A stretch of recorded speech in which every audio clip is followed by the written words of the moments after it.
हरे कृष्णा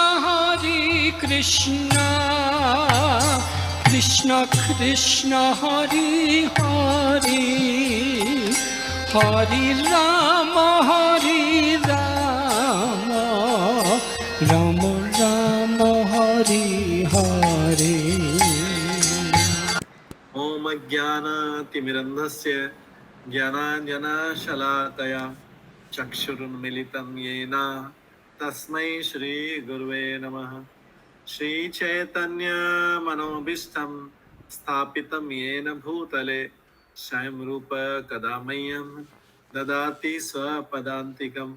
वन्देऽहं श्रीगुरो श्रीयुतपदकमलं श्रीगुरुन् वैष्णवांश। श्रीरूपं साग्रजातं सहगणा रघुनाथान्वितं तं सजीवं साद्वैतं सावधूतं परिजनसहितं कृष्णचैतन्यदेवं श्रीराधा कृष्णपादान् सहगणा ललिता श्रीविशाखान्वितं च। नमो विष्णुपदाय कृष्णप्रस्थाय भूतले श्रीमते भक्तिवेदान्त स्वामिनिते नामिने। नमस्ते सरस्वती देवे गौरवाणी प्रचारिणे निर्विशेषा शून्यवादी पाश्चात्य देशतारिणे। वाञ्छाकल्पतरुभ्यश्च कृपा सिन्धुभ्येव च पतितानां पावनेभ्यो वैष्णवेभ्यो नमो नमः। जय श्री कृष्ण चैतन्य प्रभु नित्यानंद श्री अद्वैत गदाधर शिवासादि श्री गौर भक्तवृंद। हरे कृष्णा कृष्णा कृष्णा हरे हरे, हरे राम राम राम हरे हरे। हरे कृष्णा। आज हरे कृष्णा प्रभु जी, दंडवत प्रणाम। हरे कृष्णा दंडवत प्रणाम। हरे कृष्णा प्रभु दंडवत प्रणाम। हरे कृष्ण प्रभु जी दंडवत प्रणाम। हरे कृष्णा दंडवत प्रणाम। आज की इस क्लास में हरे कृष्णा प्रभु जी दंडवत प्रणाम। धन्यवाद प्रणाम। आज की इस क्लास में सभी भक्तों का स्वागत है।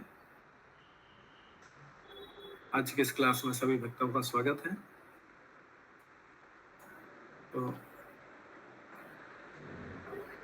कल हम श्रवण कर रहे थे श्रीमद् भागवतम के दूसरे स्कंद के, श्रीमद् भागवत के दूसरे स्कंद के 10वें श्लोक तक हमने श्रवण कर लिया था, ठीक है ना? पहले स्कंद के दूसरे अध्याय के 10वें श्लोक तक। 10वां करेंगे आज। 10वां करेंगे, 10वां हो गया था। 10वां हो गया था, 11 से करेंगे। 11 से 10वां हो गया था, 11वें श्लोक से करेंगे आज। तो इससे पहले हमने 10वें श्लोक में श्रवण किया था। हरे कृष्ण प्रभु जी, तात्पर्य आप नहीं बोले थे, तात्पर्य बोले था, बताइएगा 10वें का तात्पर्य नहीं हुआ था। अच्छा ठीक है, 10वें का तात्पर्य कर लेते नहीं हुआ था। ठीक है, 10वें का तात्पर्य कर लेते हैं और उसके बाद में हम 11वां श्लोक कर लेंगे। तो 10वें में हमने श्रवण किया था कि जीवन की इच्छाएं जो इंद्रिय तृप्ति की ओर लक्षित नहीं होनी चाहिए, और उसमें हमने कि जो ये भौतिक सभ्यता है, कलयुग की भौतिक सभ्यता है, ये पूर्ण रूप से मोहग्रस्त है और सारी सभ्यता हमको किधर ले जा रही है? इंद्रिय तृप्ति की तरफ ले जा रही है। जिस चीज को छोड़ना चाहिए, जिस चीज से दूर भागना चाहिए, उस चीज से ये सभ्यता, आधुनिक सभ्यता हमें उसी चीज की तरफ ले जा रही है। ये पहला पॉइंट है इसमें। ये सभ्यता इसीलिए कि सारे लोग जो हैं इंद्रिय तृप्ति, सबका लक्ष्य जो है इंद्रिय तृप्ति है, इसलिए हमें उस तरफ ले जा रही है। राजनीति में भी, परोपकारवाद में भी सब लोग इंद्रिय तृप्ति। राजनीति में किस लिए कर रहे हैं? एक व्यक्ति जीतता है, दूसरा व्यक्ति हारता है, किस लिए कर रहे हैं? इंद्रिय तृप्ति के लिए। एक को हरा रहे हैं, एक को जिता रहे हैं इंद्रिय तृप्ति के लिए। जो वोटर है, वोटर भी वोट किस लिए दे रहा है कि ये हमको सुविधाएं देगा, ये राजनेता सुविधाएं देगा। जब वो राजनेता सुविधा नहीं देता है तो क्या करते हैं, हम हमारी इंद्रिय तृप्ति नहीं होती तो हम उसको हटा देते हैं और हम दूसरे नेता को बिठाते हैं, उसको जिताते हैं। क्या सोच के दूसरे नेता को इसलिए बिठाते हैं कि ये हमारी इंद्रिय तृप्ति करेगा। इस तरीके से हर कोई नेता भी अपनी इंद्रिय तृप्ति में लगा है, वोटर भी इंद्रिय तृप्ति में लगा। वोटर यही नहीं देखता है कि मेरा भक्ति में कल्याण कार्य कैसे हो सकता है, उसको वो सोचता है कि मेरी इंद्रिय तृप्ति कैसे करेगा ये व्यक्ति। तो ये जो इंद्रिय तृप्ति का नियम है ये सब जगह लागू होता है। जो मोक्ष प्राप्त करने का इच्छुक है, आध्यात्मिकता में भी जब चले जाए, हम आध्यात्मिकता में चले जाएं, चलो भौतिक जगत को छोड़ दिया, स्पिरिचुअल में आते हैं। स्पिरिचुअल में भी लोग मोक्ष पाने के इच्छुक हैं, स्पिरिचुअल में भी आध्यात्मिक मोक्ष पाने के इच्छुक है, वो भी एक इंद्रिय तृप्ति है। मुमुक्ष बोलते हैं ऐसे लोगों को। तो इंद्रिय तृप्ति करनी चाहिए या नहीं करनी चाहिए?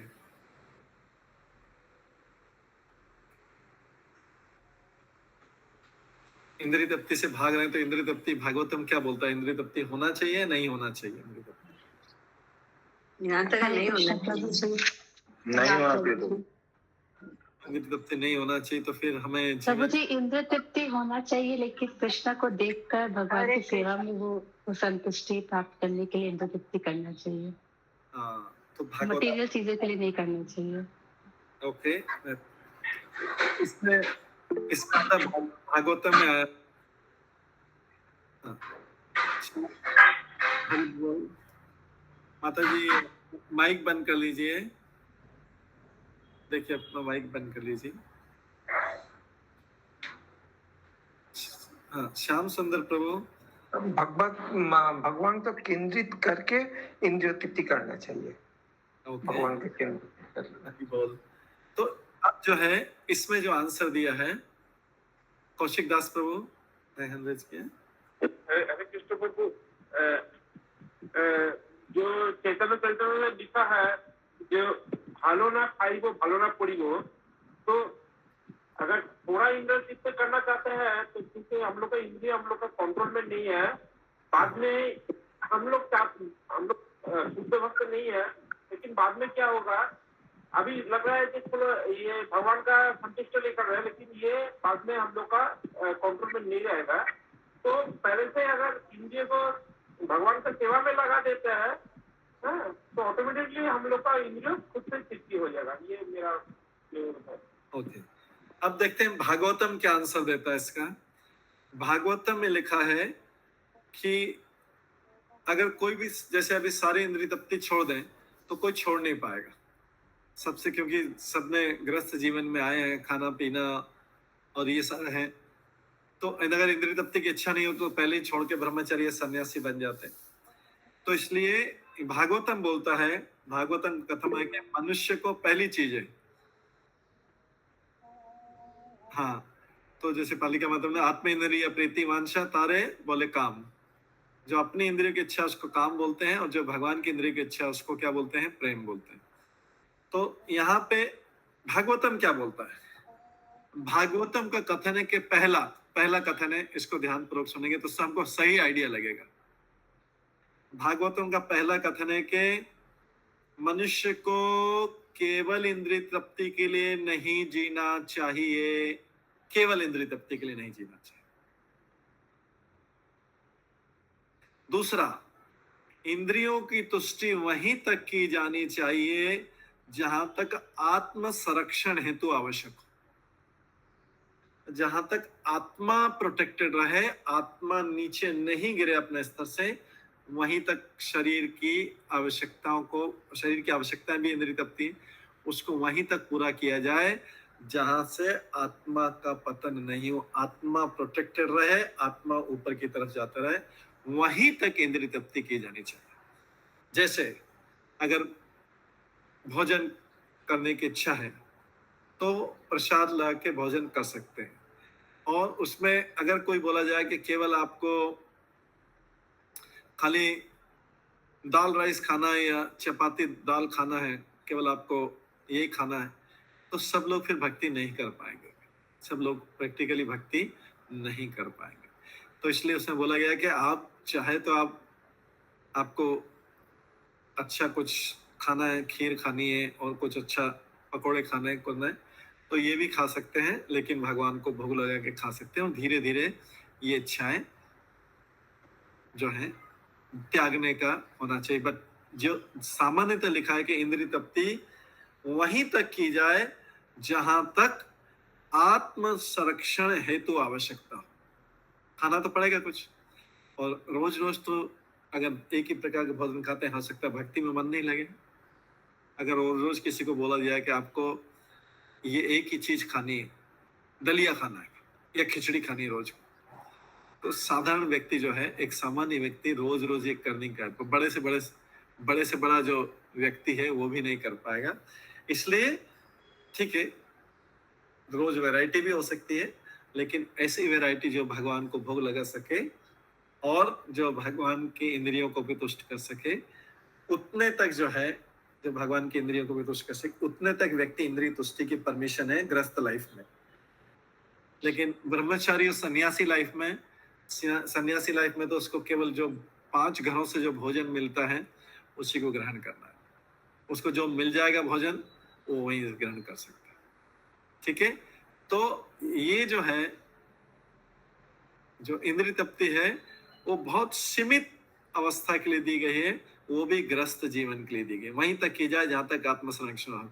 एक सन्यासी व्यक्ति जो है खा सकता है, 5 घर में जो भी रूखा सूखा मिले, नहीं मिले तो नहीं खाएंगे, जैसे रूप गोस्वामी, सनातन गोस्वामी कर सकते थे, लेकिन अभी सब कोई उस लेवल का नहीं है। इसलिए जहां से आत्मा का पतन नहीं है उतने तक वो जो भगवान को भोग लगा सके, भोग लगा के जिसमें थोड़ी बहुत इंद्रिय तुष्टि हो सके, लेकिन आत्मा का पतन नहीं है, उसका एडिक्शन नहीं। जैसे रोज ही अच्छे अच्छे व्यंजन खाना इंद्रिय तृप्ति हो। हाँ, एक मिनट। ये तो भूख लगता है।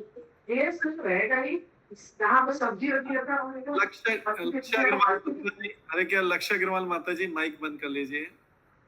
लक्ष्य अग्रवाल माता जी माइक आपका ऑन है।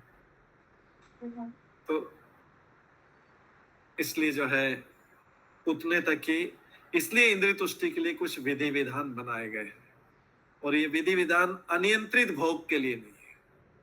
भोग को धीरे धीरे सीमित करते अंत में भगवान की इंद्रियों के लिए ही करना है। लेकिन प्रारंभ में थोड़ी सी छूट दी है, इसीलिए व्यक्ति गृहस्थ जीवन को क्यों स्वीकार करता है? अगर कोई इंद्रियों पर नियंत्रण था तो गृहस्थ जीवन को स्वीकार नहीं करेगा। और अगर किसी ने पहले इंद्रिय तृप्ति में मुक्त हो चुका है तो इस भौतिक जगत में भी नहीं आएगा। अगर उसकी इंद्रियां पहले से ही भगवान में लग चुकी हैं, तो पहले से लगी हुई थी, अगर पूर्व जन्म से लगी हुई थी, तो इस भौतिक जगत में भी नहीं आएगा। तो इसलिए यहाँ पे आया है, इंद्रिय तृप्ति करने आया, तो इंद्रिय तृप्ति को पहले सीमित करता जाए, सीमित करते नियंत्रित करते जो है वो उसको कंप्लीटली एंड कर सकता है। जैसे विवाह यानी स्त्री तथा पुरुष की युति संतान उत्पत्ति के लिए आवश्यक है, किंतु यह इंद्रिय भोग के लिए नहीं है। स्वच्छ निरोध के अभाव में परिवार नियोजन के लिए प्रचार करना पड़ता है। स्वच्छता से व्यक्ति इंद्रिय नियंत्रण नहीं करता, इसलिए, और परिवार नियोजन का जो भी प्रोग्राम है उसको फॉलो करना पड़ता है गवर्नमेंट को, परिवार नियोजन, क्योंकि स्वच्छता से इंद्रिय नियोजन नहीं है। लेकिन अभी लोगों ने कृत्रिम साधन उत्पन्न कर रखे हैं, जैसे बच्चे भी नहीं हो और इंद्रिय भोग भी कर सकें, बच्चों की रिस्पॉन्सिबिलिटी भी नहीं हो और इंद्रिय भोग भी कर सकें। ये इंद्रिय भोग जो है गलत है। लेकिन संतान उत्पत्ति के लिए इंद्रिय भोग जो है वो उसकी अनुमति दी गई है। हाँ, अभी बताइए कौशिक प्रभु। आज के लिए मेरा को घर में भगवान के लिए बनाना है, आज बिरयानी बनाना है, तो हम तो भगवान का संतुष्टि के लिए बना रहे हैं, लेकिन ये जो मेनू जो चूज कर रहे हैं, तो मैं खुद चूज कर रहा हूँ, तो यहाँ पर मेरा क्या मैंने कॉन्शियस माइंड में क्या ये चल रहा है, जब मेरा इंद्र तृप्ति हो रहा है क्या, हम तो चाहते हैं भगवान को भोग लगा के लेंगे, लेकिन आज का मेनू बिरयानी, तो एक्चुअली मेरा को खाने को इच्छा लगा है बोल के भगवान को, मतलब ये जो हम लोग बोल रहे हैं जो भगवान का इंद्र तृप्ति, हमको कैसे पता चलेगा? भगवान तो पत्तम पुष्पम फलम टाइम में संतुष्ट रहता है। हाँ, तो ये जो इंद्र तृप्ति है, भगवान का इंद्र तृप्ति कैसे हो सकता है जो मैं कुछ कर रहा हूँ? खाने में, भोजन में जो है भगवान को जो जो आइटम अच्छे लगते हैं वो सारे आइटम शास्त्रों में वर्णन किए गए। चैतन्य चरितमृत में चैतन्य महाप्रभु को कौन कौन से आइटम हैं, और अगर ढूंढा जाएगा तो राधा और कृष्ण के भी आइटम कौन कौन से वो। लेकिन अभी जो आप बोल रहे हैं कि हमारी इंद्रिय तृप्ति वाले आइटम हम भगवान को भोग लगा रहे हैं स्टार्टिंग में, इसीलिए इस सेंटेंस का मीनिंग यही है कि कुछ सीमित इंद्रिय तृप्ति की अनुमति दी गई है, नहीं तो हम आगे नहीं बढ़ पाएंगे। स्टार्टिंग में धीरे धीरे फिर भगवान के आइटम ढूंढने। राधा रानी को करेला अच्छा लगता है, अरबी अच्छी लगती है, तो फिर करेला और अरबी खाना पड़ेगा, वही भोग लगा के वही खाना पड़ेगा, दूसरा आइटम नहीं खा सकते।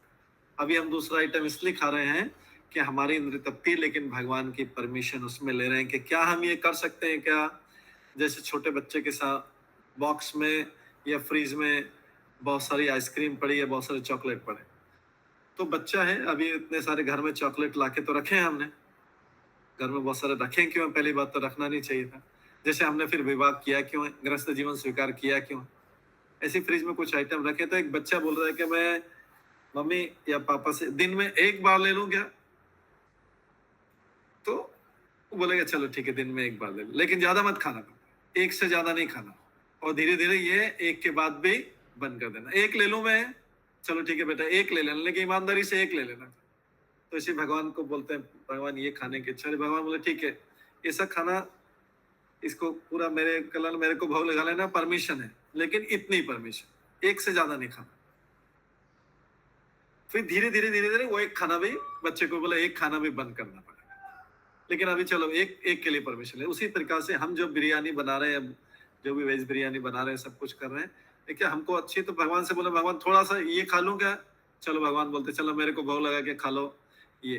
फिर धीरे धीरे धीरे धीरे क्या होगा, धीरे धीरे धीरे धीरे हम आइटम ढूंढेंगे कि नहीं अभी मेरे वाले आइटम से संतुष्टि होगी, नो बिरयानी नथिंग। भगवान को क्या क्या अच्छा लगता है, दही, चावल, ये कृष्ण के आइटम, राधा रानी के अरबी, करेला, और भगवान के आइटम और भी दूसरे मिल जाएंगे भागवत में, नहीं तो दूसरे ग्रंथ में मिल जाएंगे। और चैतन्य चरितमृत में चैतन्य महाप्रभु के अलग अलग शाक है, वो सारी चीजें फिर हमको वही वाली जो भगवान को अच्छी लगते हैं वो।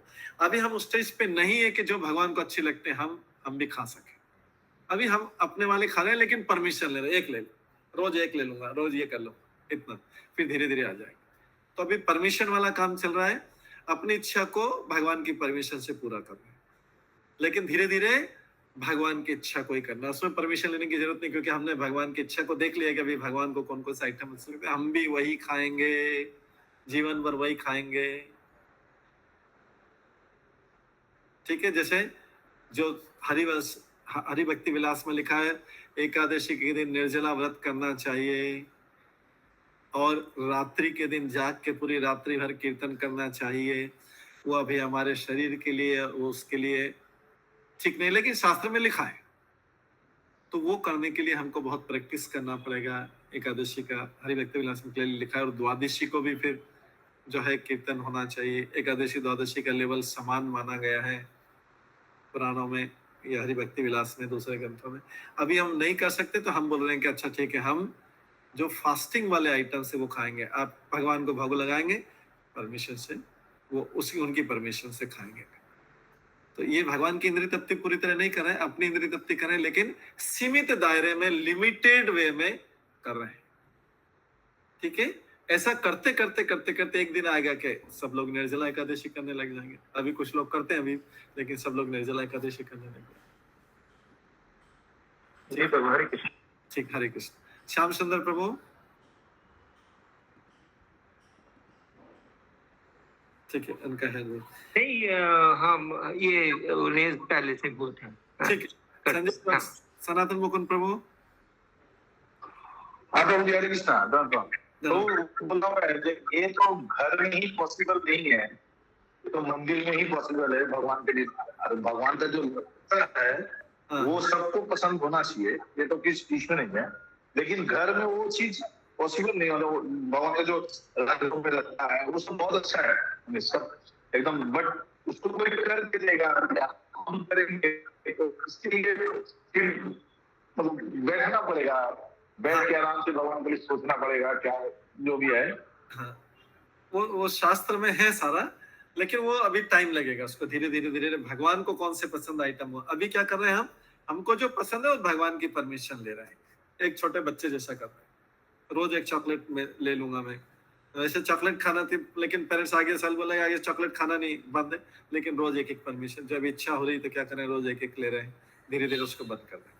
जब बंद करेंगे तब जाके बोलेंगे कि हाँ इसको पूरी इंद्रिय नियंत्रण हो गया। तो अभी हम सीमित इंद्रिय, रेगुलेटेड सेंस ग्रेटिफिकेशन, सीमित इंद्रिय तृप्ति करके धीरे धीरे ऐसी अवस्था में जाना है कि जहाँ इंद्रिय तृप्ति की कोई इच्छा नहीं रहे, केवल भगवान की इंद्रिय तृप्ति की पूरी तरह से इच्छा।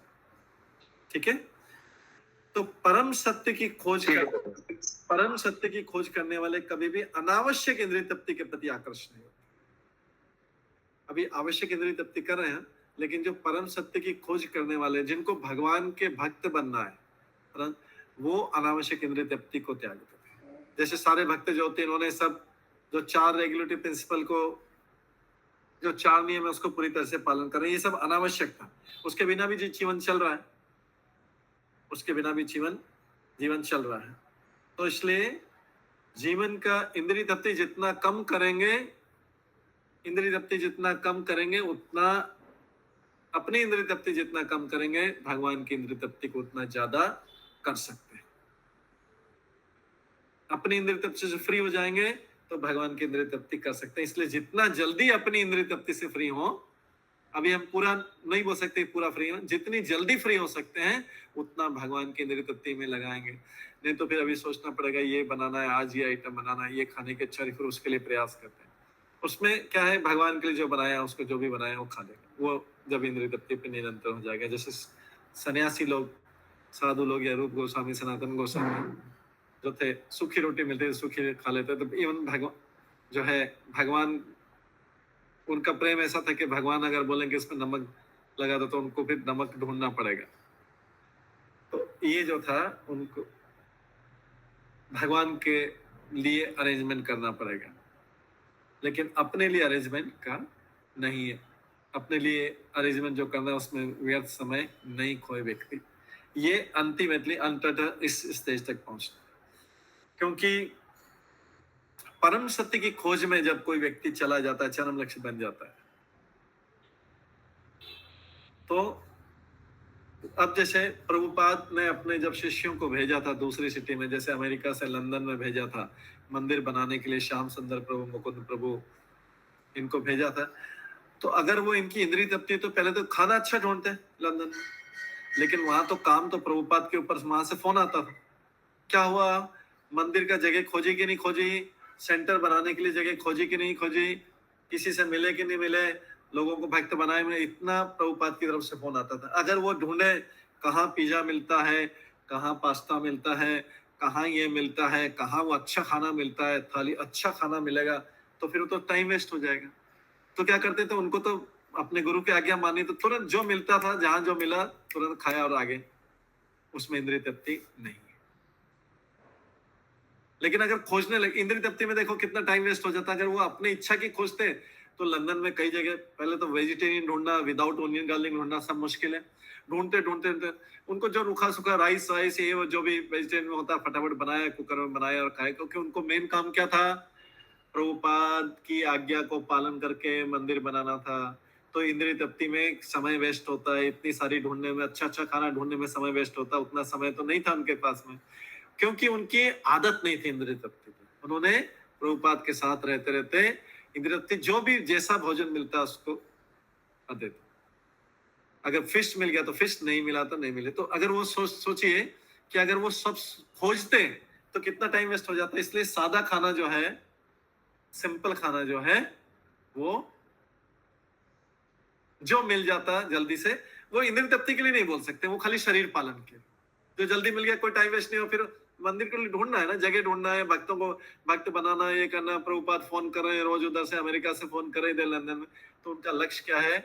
परम सत्य की प्राप्ति, भगवान का मंदिर बनाना है जिससे लोगों को प्रचार कर सके। ये जो है, इसलिए इंद्रिय तृप्ति में, ज्यादा इंद्रिय तृप्ति में समय वेस्ट होता है और फिर भगवान की इंद्रिय तृप्ति नहीं हो पाती। भगवान का काम पहले है, इसलिए बोला गया कि इंद्रिय तृप्ति, अपनी इंद्रिय तृप्ति की तरफ उतना ध्यान नहीं देना चाहिए। जो मिल जाए वो खा ले। धीरे धीरे इस जगह पे जाना पड़ेगा। अभी हम पहुंचे नहीं, अभी हम पहुंचे नहीं, धीरे धीरे उस जगह पे पहुंचे। ठीक है, बिंदु मेहता माता जी। हरे कृष्ण जी, धन्यवाद प्रणाम। धन्यवाद प्रणाम जी। हम तो सामान्य मनुष्य हैं। हाँ। हमें भूख लगती है तो इच्छा तो हम ही करते हैं। हाँ। फिर बाद में भगवान की बात आती है। पहले हमारी इच्छा होती है कि हमें रोटी खानी या सब्जी खानी है। हाँ। या जो भी राइस खाना, तो ये थिंकिंग हमारा रहता है। हाँ। तो इसको हम लोग कैसे लेंगे? हमको तो अभी इसी से चलेंगे धीरे धीरे। अभी इसी से चल के भगवान को भोग लगा के खाएंगे, जो अब वेजिटेरियन के अंदर विदाउट ओनियन गार्लिक की इच्छा हो रही। पर धीरे धीरे अभी देखना है कि नहीं, अब ये बनाना बंद कर देंगे। अब क्या बनाएंगे? जो भगवान के आइटम शास्त्रों में लिखे होंगे, भगवान को क्या अच्छे लगते हैं। अभी हमको जो अच्छे लगते हैं वो भगवान को दे रहे हैं, भोग लगा रहे हैं और परमिशन ले रहे हैं कि हम खा लेंगे। तो बोले ठीक है, परमिशन दे दिया। हमको जो अच्छे लग रहे हैं, ये भी थोड़ा सीमित इंद्रिय तृप्ति, इसकी अभी परमिशन है। लेकिन धीरे धीरे कैसे कि नहीं, भगवान को जो अच्छे लगते हैं वो ही उनके लिए बनाएंगे, हम भी वही खाएंगे। हम भी कौन सा खाएंगे? जो भगवान को अच्छे लगते हैं। हमको भी अपनी आदत डालनी पड़ेगी, वैसा खाएंगे। अभी क्या कर रहे हैं? हमारे खाने की आदत से भगवान अपनी आदत बना रहे हैं। हम भगवान की कौन सी आदत बना रहे हैं? अपने को जो अच्छा लगता है भगवान की भी वही आदत बनाए। आप भी यही ले लो, मेरे को अच्छा लगता है। भगवान बोले ठीक है, जो तू बना रहे हो। इसके बाद धीरे धीरे क्या करना है? भगवान को जो अच्छा लगता है वो आइटम ढूंढ के, और फिर हम वो वाले आइटम खाएंगे, वो भगवान का। हरे कृष्ण जी।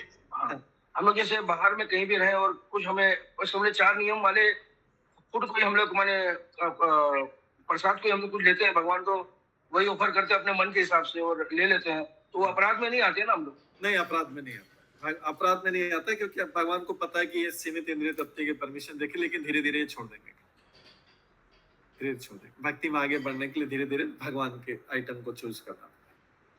ठीक है, थैंक यू, थैंक यू। तो इससे क्या है कि इससे मनुष्य सुखी होगा। किस लिए कर रहे हैं? कि इससे मनुष्य सुखी होगा और वो तरह तरह की इंद्रिय तृप्ति में कम लिप्त होगा। तरह तरह की इंद्रिय तृप्ति में लगेगा तो उसका ध्यान किधर जाएगा? सारा समय किस में लगाएगा? भगवान के लिए सेवा करने में लगाएगा। ये हमने लंदन को जो एग्जाम्पल दिया कि प्रभुपाद ने अपने जो डिसाइपल को भेजा, देखिए एग्जाम्पल पूरा उसके लिए फिट बैठ रहा है कि वो जगह जगह ढूंढेंगे खाना। ये आज ये खाना, इधर करना है। उधर तो इतना टाइम नहीं। लंदन तो इतना बड़ा सिटी है, जो मिले वो खाओ। और पहले मंदिर की जगह ढूंढनी है, सेंटर ओपन करने के लिए जगह ढूंढनी है, भक्तों को बनाना है, लंदन में नया मंदिर स्थापित करना, वो पहले तो उसमें टाइम नहीं मिलेगा। तो इस तरह तरह की इंद्रिय तृप्ति में मनुष्य कम लिप्त होगा और वो ज्यादा सुखी होगा। इसलिए धीरे धीरे इंद्रिय तृप्ति की आदत को, सीमित इंद्रिय तृप्ति को भी धीरे धीरे बंद करना है। असीमित तो करना ही नहीं है, सीमित इंद्रिय तृप्ति जो भी कर रहे हैं उसको भी धीरे धीरे कम करके भगवान की इंद्रिय तृप्ति में करने में जो भी हमको मिल जाएगा, शरीर पालन करने के लिए जो मिलेगा उसको स्वीकार करेंगे। शरीर पालन करना इंद्रिय तृप्ति नहीं है, लेकिन इच्छाओं के अनुसार करना वो इंद्रिय तृप्ति। आवश्यकताओं के अनुसार शरीर पालन करना इंद्रिय तृप्ति नहीं माना जाता। नहीं तो जिएंगे, नहीं तो कैसे करेंगे भगवान की भक्ति। लेकिन इच्छाओं के अनुसार इंद्रिय तृप्ति करना, इच्छाओं के अनुसार शरीर का पालन करना, अपनी इच्छाओं के अनुसार शरीर का पालन करने को इंद्रिय तृप्ति कहते हैं।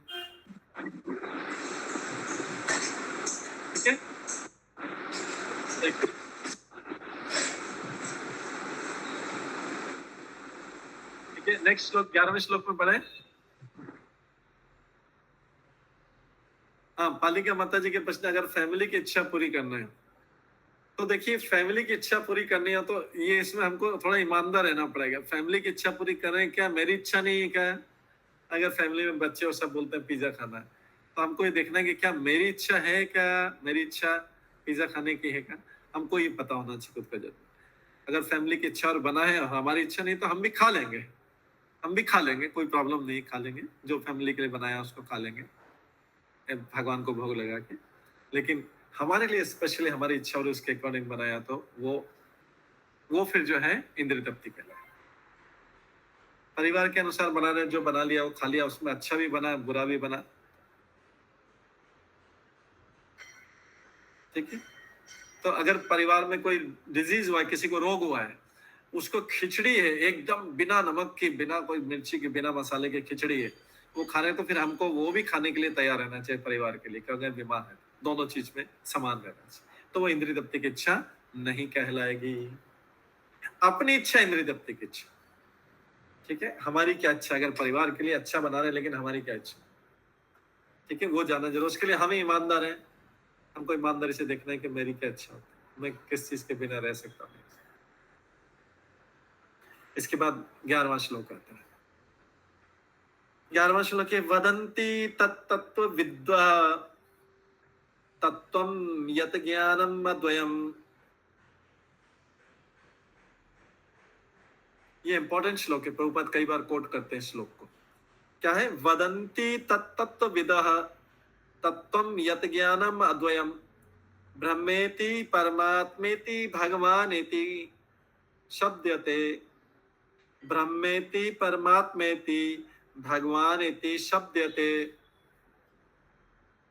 ये सब तत्व ज्ञान दिया जा रहा, फिलॉसफी। अभी लीलाएं क्यों नहीं आई है? लीलाएं आगे आएंगी, क्योंकि लीला को समझने के लिए पहले तत्व को समझना जरूरी है। इस संसार में लोग क्या करते हैं? तो लीला सुनाओ भाई, बहुत अच्छी अच्छी लीला सुनाओ। भागवत में भी लोग जाते हैं, करते हैं, बहुत सारी लीलाएं सुनो। लेकिन लीलाएं तो उसको अप्रिशिएट तभी करेंगे, उसको हम अच्छी तरह तभी ग्रहण पाएंगे जब हमें तत्व पता हो।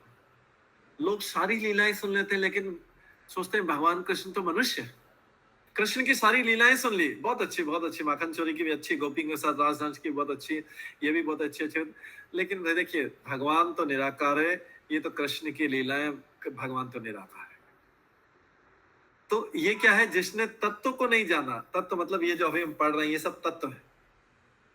ये चीजें नहीं समझी तो क्या है, हम भगवान को भगवान पूर्ण पुरुषोत्तम भगवान नहीं समझेंगे, एक मनुष्य समझेंगे। और मनुष्य जैसे हंसी मजाक वाली लीलाएं करता है ना, वैसा समझेंगे। लेकिन जब तत्व समझेंगे तो हम उसके बाद लीलाएं सुनेंगे तो सोचेंगे ये भगवान की लीला है। बहुत सारे इसमें मैसेज है, बहुत सारे संदेश है, बहुत सारी शिक्षा है भगवान। अभी क्या कर रहे हैं हम? भगवान की लीला कैसे सुन रहे हैं? हंसी मजाक वाले, बहुत अच्छी लगती है, बहुत अच्छी, कानों को बहुत अच्छी। लेकिन जब इसी लीला को ये समझ के करेंगे, तत्व 9 स्कंद समझ के सुनेंगे, तो समझ में आएगा कि अरे ये तो भगवान की ऐसी, भगवान तो ऐसी लीलाएं कर रहे हैं भक्तों को आनंद देने के लिए। वास्तव में तो भगवान तो बहुत बड़े हैं, इसलिए उसको अलग तरीके से समझेंगे। पहले ये चीज समझ लेंगे और डायरेक्ट लीलाएं सुनेंगे। किसको कुछ नीचे का पता नहीं है, तत्व समझ नहीं आया, भगवान कौन है क्या है, तो वो फिर लीलाओं का हंसी मजाक में लेगा। तो इसलिए ये तत्व बता रहे हैं यहाँ पे। पूरे जो अभी हम पढ़ रहे तत्व है, तो वदन्ति तत्तत्वविदः तत्त्वं यत् ज्ञानम् अद्वयम् ब्रह्म इति परमात्मेति भगवान इति शब्दते। परम सत्य को जानने वाला विद्वान तत्वविद इस अद्वैत तत्व को ब्रह्म, परमात्मा या भगवान के नाम से पुकारता है। भगवान का अनुभव कैसे होता है? ब्रह्म, परमात्मा और भगवान। ब्रह्म और परमात्मा आंशिक अनुभव है। क्या है? ब्रह्म और परमात्मा भगवान का आंशिक अनुभव है। पूरा अनुभव क्या है? भगवान को पूर्ण पुरुषोत्तम माना जाए तो ये भगवान का पूर्ण अनुभव है। एक बहुत अच्छा एग्जांपल है, एग्जाम में समझ में आएगा। किसी गांव वालों के बच्चों ने ट्रेन नहीं देखी थी, तो क्या किया? गांव वाले बच्चे एक बार गए कि चलो रेलवे लाइन के, गांव के बाहर रेलवे लाइन के पास चलते हैं, वहां पे ट्रेन देखते हैं। तो ट्रेन रात में पहुंचे वहां पे, मम्मी पापा से छुप के गए कि ट्रेन देखने जाते हैं, क्योंकि मम्मी पापा तो जाने नहीं थे रेलवे लाइन के पास। लेकिन गांव के बाहर रेलवे लाइन, तो दोनों बच्चे गए, 3 बच्चे गए, एक थोड़ा बड़ा था, एक छोटा था, तो जैसे तो ट्रेन आने लगी जोर से, क्या किसकी आवाज आई? हॉर्न की वजह। सबसे पहले क्या दिखा ट्रेन का? क्या दिखता है? हेडलाइट दिखा। सबसे पहले हेडलाइट दिखा, खाली, और कुछ नहीं दिखता अंदर। केवल हेडलाइट दिखता है। जो सबसे छोटा बच्चा तो बहुत खुश हुआ, क्या हुआ, अरे तालियां बजाता है, मैंने ट्रेन देख ली, ट्रेन देख ली, ट्रेन देख ली कर रहा है, और अपने गांव में गया और दूसरे बच्चे को बोला मैंने ट्रेन देख के आ गया। क्या देखा उसने, ट्रेन को क्या देखा, हेडलाइट, रात में वो हेडलाइट देख के आ गया, बोला ट्रेन देखा, देख रहा है, पूरे गांव में सब बच्चों को बोल दिया ट्रेन देखे, सब बच्चे बोले अच्छा ट्रेन देख के आया, ट्रेन देख के आया, मैं तो ट्रेन देख के आया, भाग गया। दूसरा बच्चा था, दूसरे बच्चे ने बोला, पहला बच्चा तो हेडलाइट देख के चला गया, दूसरे बच्चे ने थोड़ा और देखता हूँ कैसे, तो थोड़ा ट्रेन को दूर से देखा तो उसने देखा कि डब्बे के पीछे डब्बे के पीछे ऐसा लग रहा है तो बस की साइज के बहुत सारी बस को जो है एक दूसरे से बांध दिया है, ये बस के बाद बस है, बस के बाद बस है, बहुत सारे बस है ऐसे, तो ये सब आ रहा है ऐसे ट्रेन। वो भी भागा, उसने बोला कि मैंने देखा, अरे तुमने तो खाली हेडलाइट देखा, मैंने जाके देखा कि एक के बाद एक डब्बे थे, जैसा बस होता है ना, बस हम बस में ट्रैवल करते, एक के बाद एक बस बंधी हुई थी पूरे के पूरे, वो भी खुश होकर भागे। तीसरा जो बड़ा वाला था वहीं खड़ा रहा, बोले नहीं मैं तो, तीसरा जब बड़ा वाला था वो आया, उसने देखा कि ट्रेन रुकी, फिर ट्रेन को उसने थोड़ा अंदर घुस के देखा, ट्रेन रुकी, थोड़ी देर अंदर घुस के देखा, अंदर तो सोने की, जो सोने के लिए स्लीपर है, सोने के लिए सीट है, टॉयलेट भी है अंदर, वो पेंट्री कार भी, किचन भी, वहां से सामान आ रहा है, वहां से गरम गरम खाना बन के आ रहा है, सब कुछ आ रहा है, सोने की जगह भी, और एसी भी है, नॉन एसी भी कर।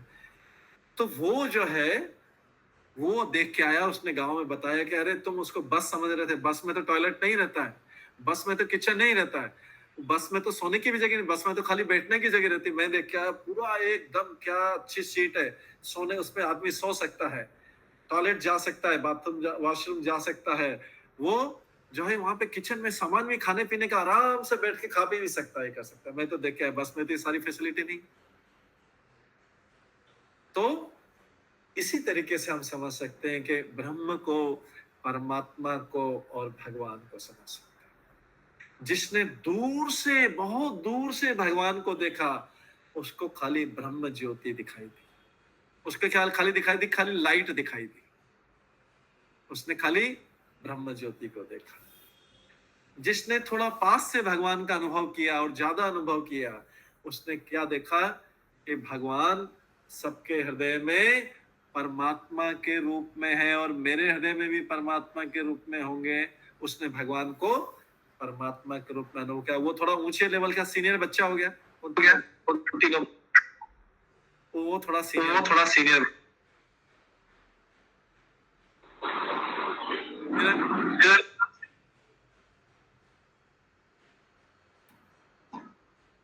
तो वो थोड़ा सीनियर बच्चा हो गया जिसने पास से देखा।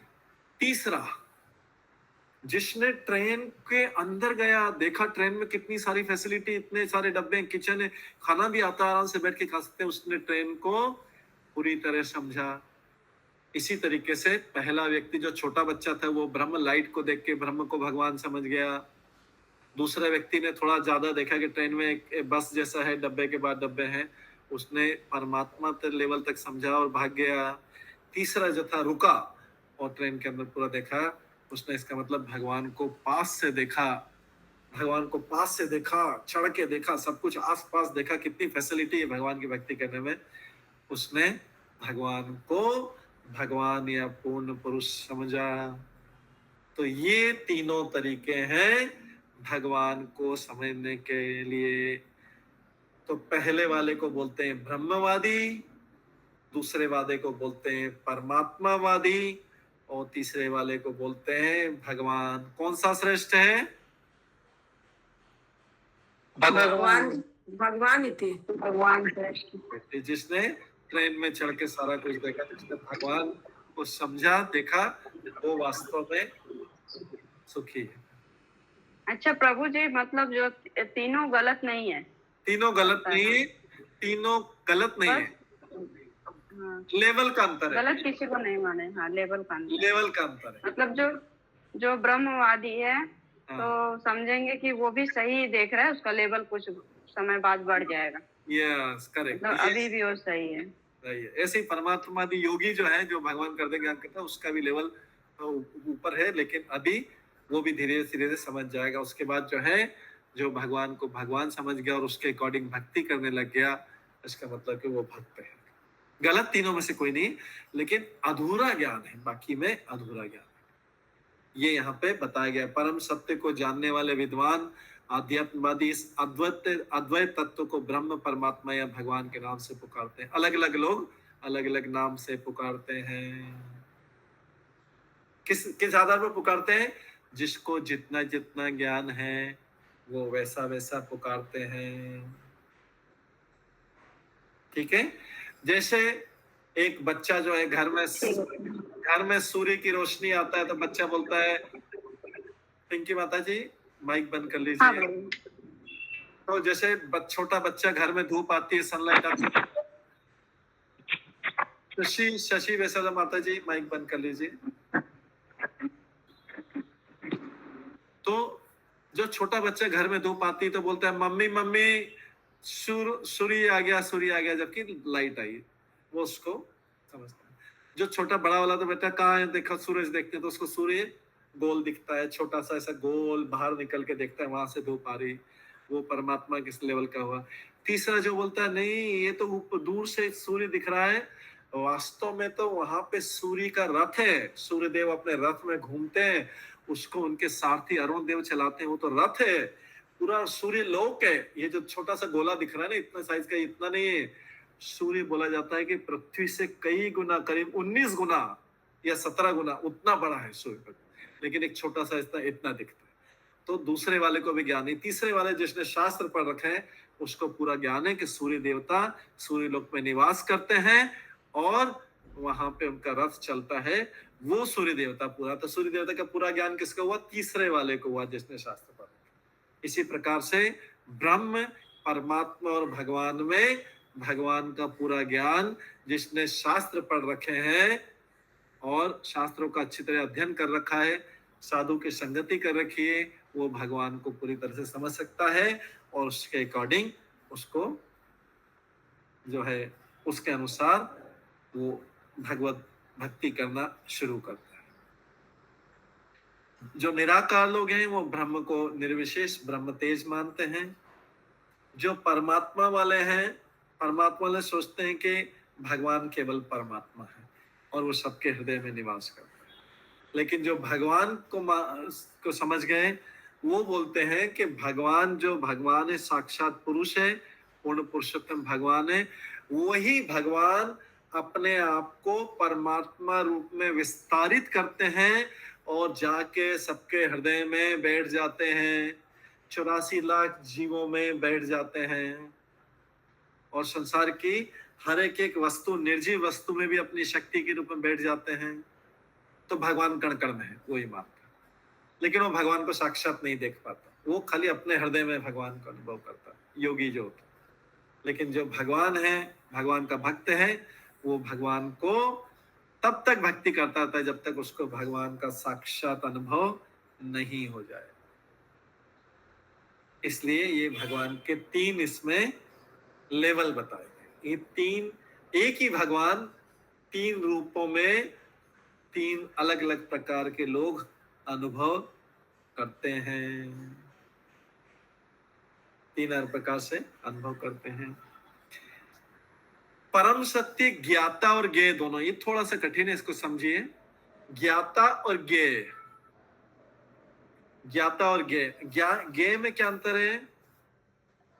ज्ञेय और ज्ञाता में क्या अंतर है? ज्ञेय मतलब होता है जानने योग्य और ज्ञाता मतलब जानने वाला। ये चीज बेसिक बताइए, ये थोड़ा सा कठिन लगेगी लेकिन इसको ध्यानपूर्वक सुनिए।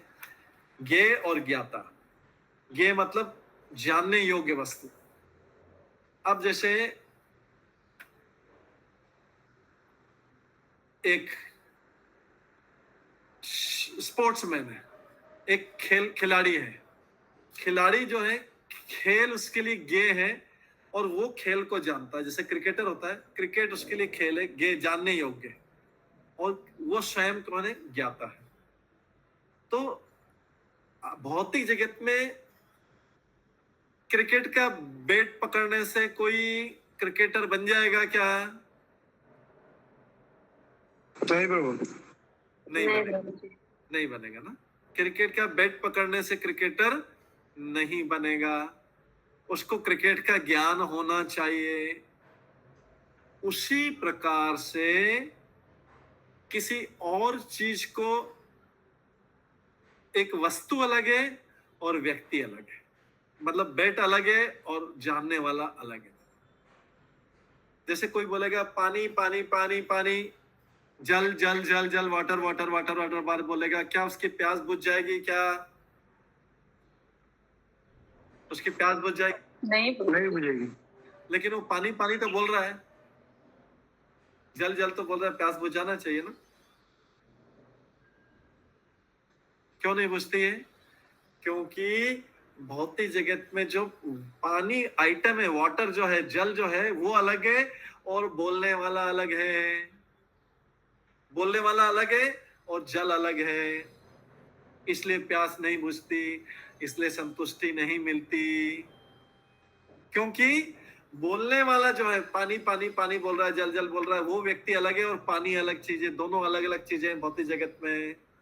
लेकिन आध्यात्मिक जगत में, ध्यान से सुनिए, इंपॉर्टेंट चीज है, आध्यात्मिक जगत में कोई कृष्ण कृष्ण कृष्ण कृष्ण कृष्ण बोलेगा तो उसकी कृष्ण से मिलने जैसी प्यास बुझ जाएगी, उसकी प्यास बुझ जाएगी। खाली कृष्ण कृष्ण कृष्ण बोलने से उसको कृष्ण मिल जाएंगे।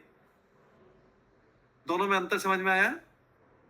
आध्यात्मिक जगत में, स्पिरिचुअल लाइफ में कृष्ण कृष्ण कृष्ण कृष्ण कृष्ण बोलने से संतुष्टि मिल जाएगी,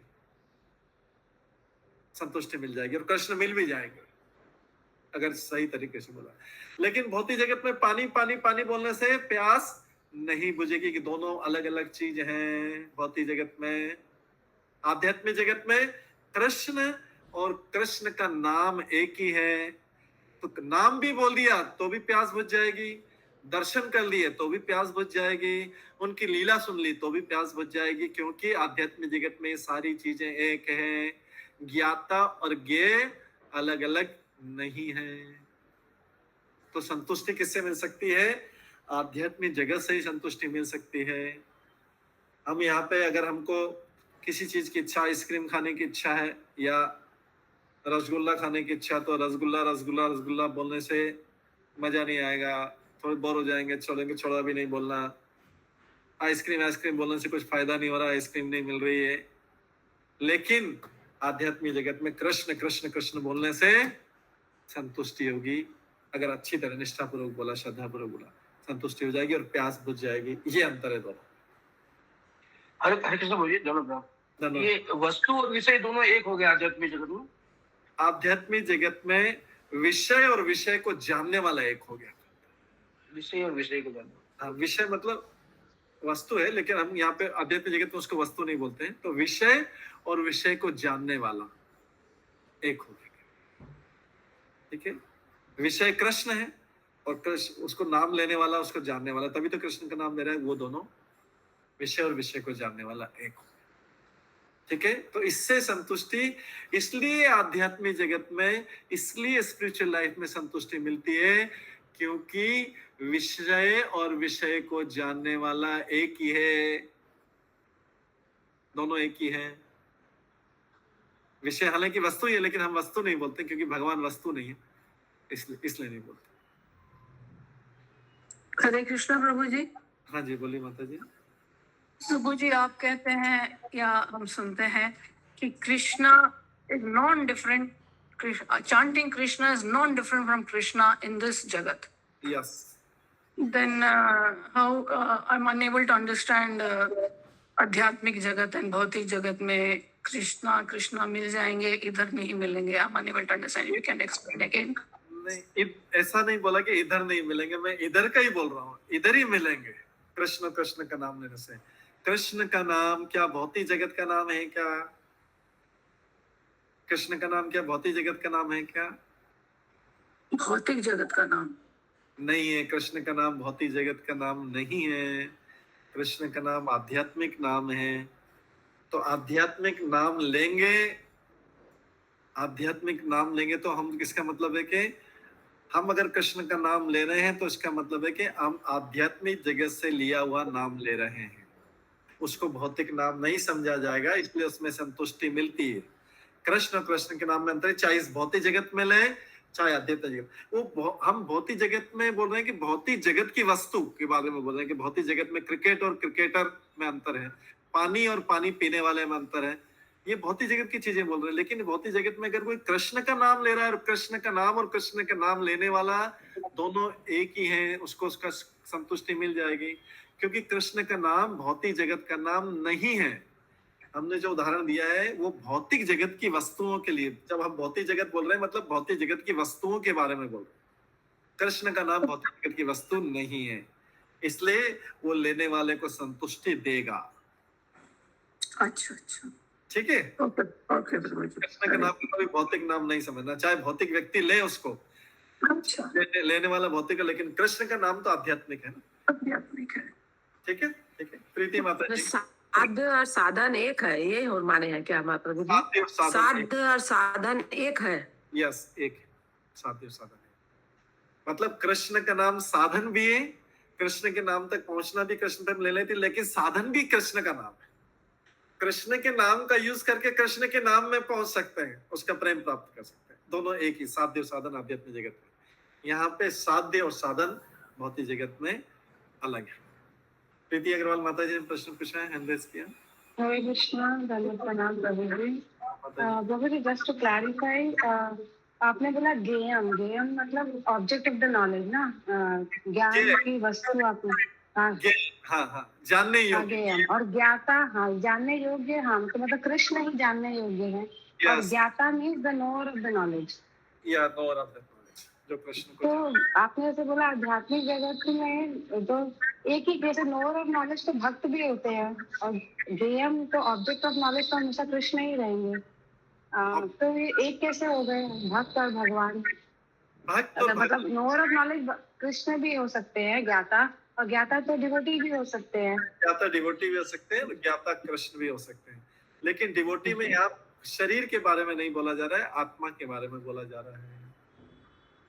आत्मा तो भगवान का अंश है। अगर आत्मा तुष्ट होती है, मतलब इसको करके इसको ऐसा समझना है कि ज्ञाता कब संतुष्ट होता है? ज्ञाता ज्ञेय को जाने, ज्ञेय जो जानने योग्य उसको जानेगा तो ज्ञाता संतुष्ट हो जाएगा। ज्ञाता मतलब शरीर की बात नहीं रही, आत्मा की बात हो रही। आत्मा की तुष्टि किसमें है? आत्मा की, परमात्मा की तुष्टि हो तभी आत्मा की तुष्टि होती है। आत्मा की तुष्टि तो परमात्मा, इसका मतलब है कि इस प्रोसेस में ज्ञेय को जानने में आत्मा को तुष्टि मिली। तो ज्ञेय जो है, ज्ञेय भगवान है, कृष्ण, यह कृष्ण का नाम है। तो भक्त और भगवान एक नहीं हुए। आई थिंक उसमें भक्त और भगवान, यहाँ पे आत्मा की बात हो रही है। जैसे क्रिकेट और क्रिकेटर, क्रिकेटर को क्रिकेट के बैट पकड़ने से, खाली बैट पकड़ने से वो क्रिकेटर नहीं बन जाएगा, उसके बारे में जानना पड़ेगा। तो यहाँ पे बात हो रहा है जैसे ज्ञाता, मान लीजिए कि अभी आत्मा का एग्जांपल लेते हैं, कृष्ण भी नोअर है, कृष्ण नोअर ऑफ ऑल है, कृष्ण सभी चीजों को जानते हैं। लेकिन हम जो हैं, हम सीमित जानते हैं। तो हम अगर ज्ञेय को, जो भगवान की भक्ति है, भगवान का नाम है, उसको जाने तो हमें पूर्ण संतुष्टि मिलेगी। क्योंकि आत्मा जो है, आत्मा और भगवान का नाम, भगवान का नाम और आत्मा, आत्मा भगवान के अंश के रूप में मानते हैं अगर, तो भगवान और भगवान का नाम एक है। अगर उस रूप में मानते हैं कि हम, ये विलीन होने वाली थ्योरी नहीं है कि हम दोनों एक लेवल पे। अगर कोई व्यक्ति भगवान का नाम जानता है तो आत्मा को समझ सकता है, कोई आत्मा को जानता है तो भगवान का नाम समझ सकता है। और आत्मा तभी हो सकता है जब परमात्मा बीच में आएंगे, उसके बिना आत्मा को जाना नहीं जा सकता। तो इसलिए यहाँ पे ज्ञेय और ज्ञाता उस सेंस में एक है कि कृष्ण और, तो ज्ञाता मतलब आत्मा को तब संतुष्टि मिलेगी जब वो परमात्मा का, भगवान का नाम लेगा। और तो भगवान का नाम और भगवान अभिन्न है, मतलब उस सेंस में ज्ञेय और ज्ञाता एक है भगवान के लेवल पर, तब इस आत्मा को संतुष्टि मिलेगी, अंश के रूप में इसको संतुष्टि मिलेगी।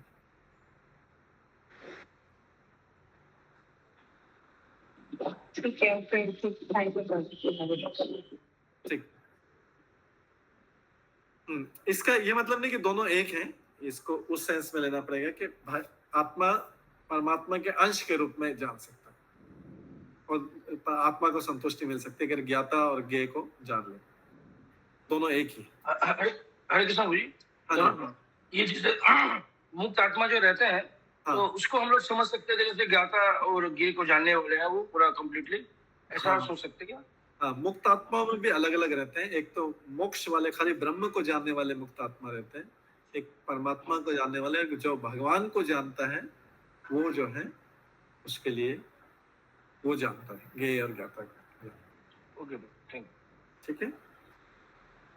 तो इसमें जो है परम सत्य भगवान जो है, ये भौतिक जगत जो है, संजय चौधरी प्रभु आपका माइक ये हैंड डाउन कर लीजिए, हैंड डाउन कर, हाथ आपका उठा हुआ है। संजय सनातन मुकुंद प्रभु आपका हाथ उठा हुआ है, रेज किया, उसको नीचे कर लीजिए इसमें स्क्रीन पे।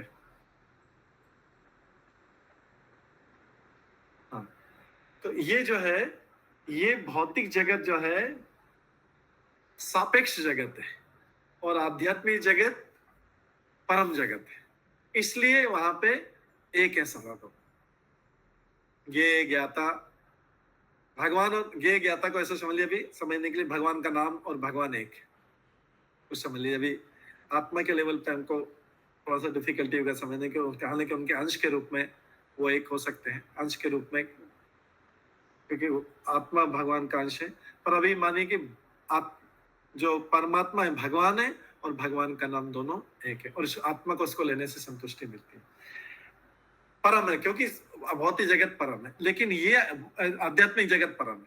लेकिन जो भौतिक जगत है ये सापेक्ष, सापेक्ष मतलब क्या होता है? सापेक्ष मतलब तुलना के लिए। जैसे तुलना के लिए हमने सर्दी अभी आने वाली है, स्टार्ट होने वाली है, तो हमने रात भर का पानी रखा, बाहर रखा, तो पानी एकदम ठंडा रहेगा, जल एकदम ठंडा रहेगा। या कहीं से फ्रिज से निकाला, फ्रिज वाले पानी में हाथ डालेंगे तो क्या रहेगा? फ्रिज वाले पानी में हाथ डालेंगे ठंडा रहेगा, ठंडा लगेगा, ज्यादा ठंडा रहेगा, ज्यादा ठंडा रहेगा। अब जो है हमने नॉर्मल टेप से वाटर लिया, जो टेप का वाटर, नल का वो पानी आता है, फ्रिज के पानी से हाथ निकाल के इधर के जो अपना नॉर्मल नल से पानी आता है उसमें हाथ डाला तो वो पानी कैसा लगेगा? गरम प्रभु, गरम लगेगा। करेक्ट, गरम लगेगा ना? क्यों गरम लगेगा? गरम है क्या वो? उसको हमने उबाला था क्या पानी को? नहीं प्रभु, नहीं उबाला था, लेकिन फिर भी गरम लगेगा। क्यों लगेगा? क्योंकि पहले जिस पानी में हाथ डाला था वो ठंडा था, इसलिए उसकी तुलना में ये पानी गर्म है। तो कोई गर्म बोलता है तो वो भी सही है, कोई ठंडा बोलता है वो सही। जो ठंडा बोलने वाला वो, अब देखिए एक ठंडे पानी से डाला तो इसमें सादा नल का पानी आया, वो गर्म लगा। अब उसके बाद में एक गर्म पानी भी लाया, नहाने के लिए गर्म पानी रखा, एक हीटर का गर्म पानी रखा, तो उसमें हाथ डालेगा तो कोई क्या करेगा? कोई दूसरा आदमी आता है, वो पहले नल वाले पानी में हाथ डालेगा और फिर गर्म पानी में हाथ डालेगा, तो बोलेगा अरे ये पानी गर्म है। जबकि पहले वाला बोलेगा ठंडे पानी में हाथ डाल के उसके बाद ये नल वाले पानी में हाथ डालेगा, बोलेगा ये गर्म पानी। तो दोनों झगड़ा करने लगे, अरे मेरे को कोई गर्म लग रहा है पानी, दूसरा बोला नहीं ये ठंडा पानी, ये गर्म पानी, तो ये जो मैं लाया हूं हीटर का, ये तो ये तुलनात्मक है। तो ठंडा बोलने वाला और गर्म बोलने वाला दोनों सही है गलत है, या दोनों में से एक सही है गलत है? जो बीच वाला पानी है, नल का पानी है, दोनों अपने अपने जगह सही है, दोनों अपनी अपनी जगह सही है। करेक्ट, दोनों अपनी अपनी जगह सही है, क्योंकि इस व्यक्ति ने ठंडे पानी में, फ्रिज के पानी में हाथ डाला था तो उसको नल का पानी जो है गर्म लगा, पहले वाले आदमी ने नल का। दूसरे आदमी आया, उसने पहले नल वाले पानी में हाथ डाला, उसको ठंडा लगा, लेकिन जब उसने गर्म पानी में हाथ डाला गर्म लगा, तो वो बोलेगा ये ठंडा पानी, नल का पानी। दूसरा बोलेगा नहीं नल का पानी गर्म पानी है, क्योंकि ये तुलनात्मक है। तो इसलिए भौतिक जगत में ये तुलनात्मक तरीके से होता है सारी चीजें। तो इसलिए सब ये सापेक्ष सत्य, यहाँ पे जो बात बोली जाती है सापेक्ष सत्य, मतलब उसकी तुलना में वो सत्य बोल रहा है। लेकिन भगवान क्या है? परम सत्य है। इस सापेक्ष सत्य में ज्ञाता ज्ञेय से भिन्न होता है। इस जगत में, भौतिक जगत में ज्ञाता और ज्ञेय अलग अलग है, लेकिन परम सत्य में ज्ञाता और ज्ञेय एक ही होते हैं। ये भागवतम का 2nd पैराग्राफ है, 11वें श्लोक का 2nd पैराग्राफ में। सापेक्ष जगत में ज्ञाता जीवंत आत्मा या पराशक्ति। अब यहाँ इस भौतिक जगत में क्या है? जो आत्मा है वो कौन सी शक्ति है?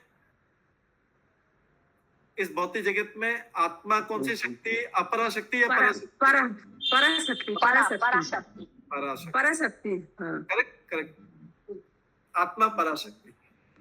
जबकि जो दूसरी जानने योग्य चीज है वो कौन सी? अपराशक्ति। जैसे क्रिकेट, पानी, ये सब क्या है? अपरा, भौतिक शक्ति।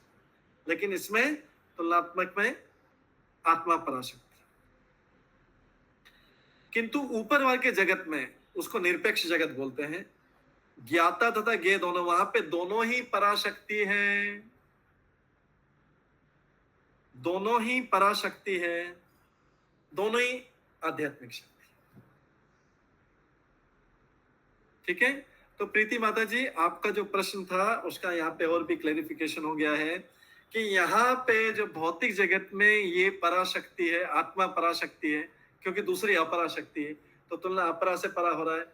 लेकिन आध्यात्मिक जगत में दोनों ही परा है, भगवान और आत्मा, भगवान परमात्मा और आत्मा दोनों ही पराशक्ति। तो दोनों एक है। यहाँ पे दोनों अलग अलग है। तो इसलिए जो है जब भगवान का नाम लिया जाता है वो भी पराशक्ति है और आत्मा भी पराशक्ति। अभी अभी हमने पढ़ा यहाँ पे निष्क्रिय पदार्थ या अपराशक्ति के रूप में जो भौतिक है, लेकिन सापेक्ष जगत में ज्ञाता जीवंत आत्मा, आत्मा या पराशक्ति। यहाँ पे यही पराशक्ति, जैसे गर्म पानी और ठंडे पानी का उदाहरण। यहाँ पे आत्मा हायर है, इस भौतिक शक्ति से हायर है, जो इस जगत की अपराशक्ति उससे हायर है। लेकिन आध्यात्मिक जगत में जाते हैं तो भगवान सुपर पावर है। तो भगवान हम भी पराशक्ति, भगवान पराशक्ति, लेकिन भगवान हमसे भी हायर है। तो इसलिए जो है यहाँ पर ज्ञाता और ज्ञेय भौतिक जगत में अलग अलग है, जबकि आध्यात्मिक जगत में दोनों एक है। आध्यात्मिक जगत में शक्ति तथा शक्तिमान में कोई अंतर नहीं रहता, लेकिन शक्ति की क्वालिटी में अंतर रहता है। परम जगत में, भगवान के जगत में हम और भगवान एक ही चीज के बने हुए हैं, एक ही शक्ति के बने हुए, एक ही। लेकिन भगवान ज्यादा शक्तिशाली है, हम कम शक्तिशाली। ठीक है, तो जीव जब यहाँ पे जीव जो आता है यहाँ की भौतिक शक्ति के संपर्क में आ जाता है तो मोहग्रस्त हो जाता है। अपराशक्ति बोलते हैं। जो जीव है, जीव क्या है? पराशक्ति। हम पराशक्ति, हम हायर है, लेकिन हम यहाँ पे भौतिक शक्ति के संपर्क में आ जाते हैं तो हम प्रभावित हो जाते हैं। जैसे दीपावली भी आने वाली है, दीपावली पे हम दीप जलाते हैं। अगर दीप से एक चिंगारी निकले, दीपक से जलाते समय एक चिंगारी निकले और चिंगारी थोड़ी देर बाद आगे जाके वो चिंगारी चलती रहेगी या बुझ जाएगी? बुझ जाएगी। क्यों बुझ जाएगी? क्योंकि उनका पावर कम रहता है। पावर कम रहता है इसलिए पावर कम रहता है इसलिए बुझ जाएगी, क्योंकि हवा के संपर्क में आएगी, हवा के और दूसरी चीजों धूल वूल के संपर्क में आएगी, इसलिए बुझ जाएगी, क्योंकि उसकी शक्ति कम थी। लेकिन अगर चिंगारी दीपक से अलग नहीं हो तो क्या बुझेगी? क्या और तेज बढ़ जाएगा? नहीं बुझेगी। जब तक दीपक चलता रहेगा नहीं बुझेगी। इसी प्रकार से जीव भी भगवान की शक्ति है, लेकिन जब जीव भगवान से अलग हो जाता है तो भौतिक जगत के संपर्क में आता है और धीरे से बुझ जाएगा। मतलब वो आत्मा का पतन हो जाएगा। लेकिन जब तक भगवान से कनेक्टेड रहेगा, भगवान से जुड़ा रहेगा, वो बुझेगा नहीं। तो जब दीपक की चिंगारी दीपक से अलग हो जाती तो हवा के संपर्क में आने के कारण या धूल के संपर्क में आने के कारण बुझ जाती है। दिया जलता रहता है लेकिन वो बुझ जाती है, चिंगारी बुझ जाती है। तो हम जीव जो है भगवान इस चिंगारी के समान है। हम जीव किसके समान है? इस चिंगारी के समान है। और भगवान किसके समान है? दीपक के समान है। भगवान किसके समान है? दीपक के समान। दीपक के समान। तो चिंगारी जब दीपक से अलग होगी तो क्या होगा? इस भौतिक जगत के लोगों के संपर्क में आ जाएगी। जैसे चिंगारी होता है ना, हवा के संपर्क में आ जाएगी। वैसे ही जब हम जो हैं भगवान से अलग होंगे, भगवान की संगति छूटेगी तो क्या होगा? भगवान की संगति छूटेगी तो हम बुरी संगति में आ जाएंगे, बुझ जाएंगे। बुझ जाएंगे मतलब हमारा भौतिक भक्ति, अंदर से भक्ति की जो अग्नि वो बुझ जाएगी। लेकिन भगवान से या भक्तों से कनेक्टेड रहेंगे तो जलते रहेंगे। तो ये यहाँ पे बताया गया, दोनों ही शक्ति है लेकिन हम कमजोर शक्ति है, हम आंशिक शक्ति है भगवान की। हम भी भगवान की शक्ति, भगवान जैसे ही गुण है हमें भी, लेकिन बहुत छोटी मात्रा में। भगवान भी सच्चिदानंद, हम भी सच्चिदानंद। जैसे दिए में अग्नि रहती है, चिंगारी में भी अग्नि रहती है, लेकिन चिंगारी की अग्नि बहुत कम रहती है। ऐसी हमारी अग्नि भी कम है, हमारी अग्नि में कम है। और ऊपर से भगवान से भी अलग हो गए तो बुझ जाएंगे, लोगों के संपर्क में आ जाएंगे, भौतिकतादी हो जाएंगे तो सब भूल जाएंगे। कोई बोलेगा इस देवी देवता की पूजा करो, कोई इसके करो, जैसे चिंगारी बुझ जाती है हवा के संपर्क में। इसलिए हमें भगवान से या भगवान के भक्तों से कनेक्ट नहीं रहना है। दोनों एक ही हैं। इस प्रकार से दो चीजें समझाई थी इसमें। ज्ञाता और ज्ञेय भौतिक जगत में अलग अलग हैं, लेकिन आध्यात्मिक जगत में दोनों एक हैं। और दूसरा चीज हमने समझा था कि ब्रह्म, परमात्मा या भगवान में तीनों ही भगवान एक के स्वरूप हैं, लेकिन बाकी दोनों में, ब्रह्म और परमात्मा में, भगवान के बारे में अधूरा ज्ञान है। वो ट्रेन का एग्जाम्पल ध्यान रखना, ट्रेन दूर से आ रही है तो छोटा बच्चा लाइट समझ के भाग गया, तो जो कम अनुभव वाले रहते हैं वो ब्रह्म को लाइट समझ लेंगे, ब्रह्म ज्योति समझ लेंगे और बोल जाएंगे मैंने भगवान देख लिया, मैंने भगवान समझ लिया, मेरे को पूरा ज्ञान हो गया। खाली ट्रेन की लाइट देख के, दूर से इंजन की लाइट देखी, समझ लिया मेरे को पूरा ज्ञान हो गया। लेकिन जो थोड़ा और आगे खड़ा रहेगा, इंतजार करेगा भी और देखेगा, उसको फिर परमात्मा समझ में आएंगे। जो और समझने का प्रयास करेगा उसको भगवान तक समझ में आएंगे। इस प्रकार से हमने श्लोक था, ये थोड़ा कठिन वाला श्लोक था, लेकिन इसको समझने से आगे की काफी सारी चीजें समझ में आएगी। और प्रभुपाद कई जगह पे श्लोक के बारे में बताते हैं, इसलिए इसमें थोड़ा सा डिस्कशन कल करेंगे। लेकिन आज समय हो गया है तो इसके यहीं पे विराम देते हैं। युगल धीर का प्रश्न है।